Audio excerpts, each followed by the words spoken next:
Hello, and welcome to the Solicitation Training module.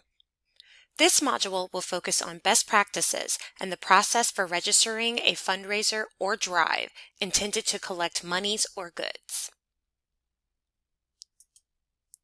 In this particular module, you will better understand what constitutes solicitation. You will also better understand the process for submitting on-campus solicitation requests, as well as better understand policies and best practices for fundraisers and collection drives, including the University of Georgia's Solicitation Policy. What is solicitation? Solicitation is defined as the act of requesting money or funds for any reason, seeking agreement to pay, taking subscriptions, selling merchandise or services, partnership with a commercial entity, or offering materials or privileges to others via promotion or advertisement. Generally permitted activities include bake sales, selling tickets or registration for an event, t-shirt sales, plant sales, craft sales, monetary donations, canned food drives, book drives, and hygiene product drives. Solicitation Policy. This policy applies to solicitation activities by campus organizations, commercial vendors, nonprofit or charitable organizations, and individuals, as well as all affiliated organizations. For the purpose of this training, we will focus on the policy as it relates to registered student organizations soliciting on campus. Solicitation conducted by student organizations must be for the benefit of the student organization or a nonprofit or charitable entity. Solicitation cannot benefit an individual. Vendors or commercial entities cannot be promoted on campus without approval. All sponsorship activities must be conducted in accordance with the solicitation policy and may not include commercial sales. Provisions for proceeds from the solicitation must be included in the request for approval to conduct the solicitation. A representative of the sponsoring student organization must be present at all times during solicitation activities involving an outside vendor. Solicitation Standards.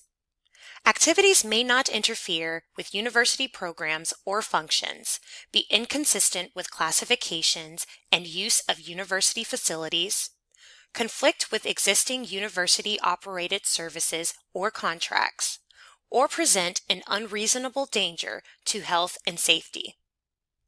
Those conducting solicitation on campus shall not engage in unlawful activity, misrepresentation, misleading, or fraudulent trade practices, and may not display, distribute, or sell items which are illegal or prohibited by Board of Regents or University of Georgia policy. Any items featuring UGA trademarks or logos must receive prior approval from the Office of Trademarks and Licensing.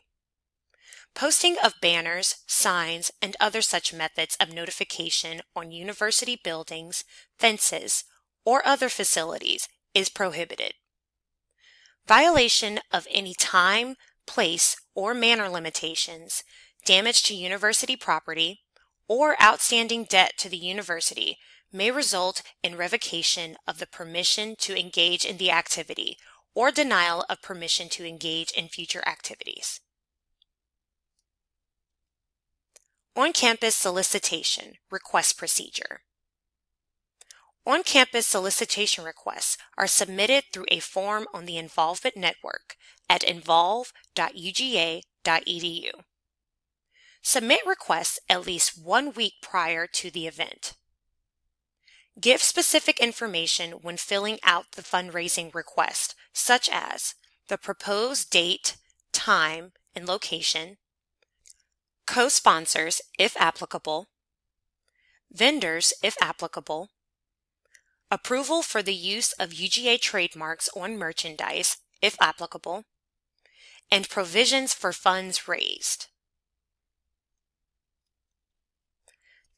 Tips to remember. Plan well in advance to have fundraising approval prior to reserving space. Approval of a fundraising request is not a confirmation of a space reservation. Ensure the permit is available throughout the duration of the event. Limitations. Commercial entities. Partnership with a commercial entity and/or offering materials or privileges to others via promotion or advertisement is an example of solicitation. This includes sponsorships, vendors on site, and advertisement of commercial vendors. Vendors or commercial entities cannot be promoted on campus without approval. Open versus closed events. Commercial entities may not be permitted to openly promote. For example, at tabling on Tate Plaza or at free and open campus-wide events. There is more freedom at closed events, such as an event with a specific invitation list that is held in a non-public space. Raffles. Raffles are illegal in the state of Georgia and are prohibited without a proper license from Athens-Clarke County. A raffle is any type of drawing where you can increase your odds of winning by purchasing more tickets.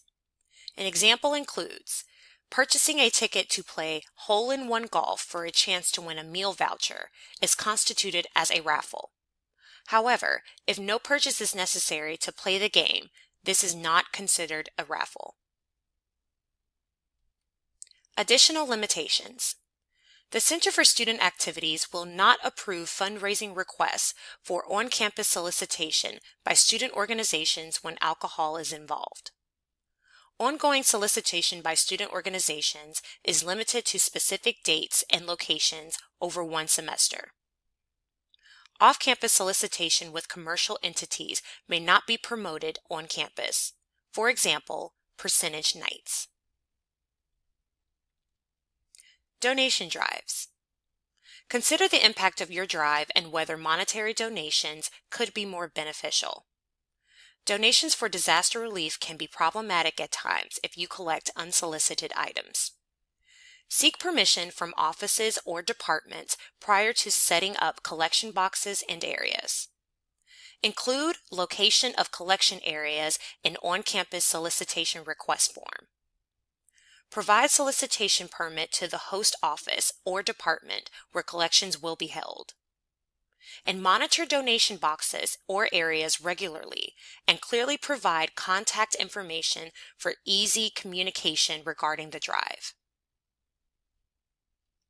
Peer-to-peer payment. Venmo, PayPal, Square Cash, and other peer-to-peer payment services are fast and easy but present limitations and risks to student organizations. It is not recommended that student organizations use peer-to-peer payment services for dues, donations, t-shirt orders, etc. Fake accounts can present issues of fraud and confuse organization members or potential donors. Consider accountability for the member that receives funds on behalf of the organization. Transaction notes should include the organization name, amount paid, and what the funds go toward. Thank you for watching this training module on solicitation. For more information, please contact the Center for Student Activities and Involvement at 102 Tate Student Center. Visit involvement.uga.edu. Email involvement@uga.edu or call 706-542-6396. To contact auxiliary services for the solicitation policy, visit policies.uga.edu/solicitation or contact John Hall, the Vending and Solicitation Manager, by phone at 706-540-5290 or by email at johnhall@uga.edu.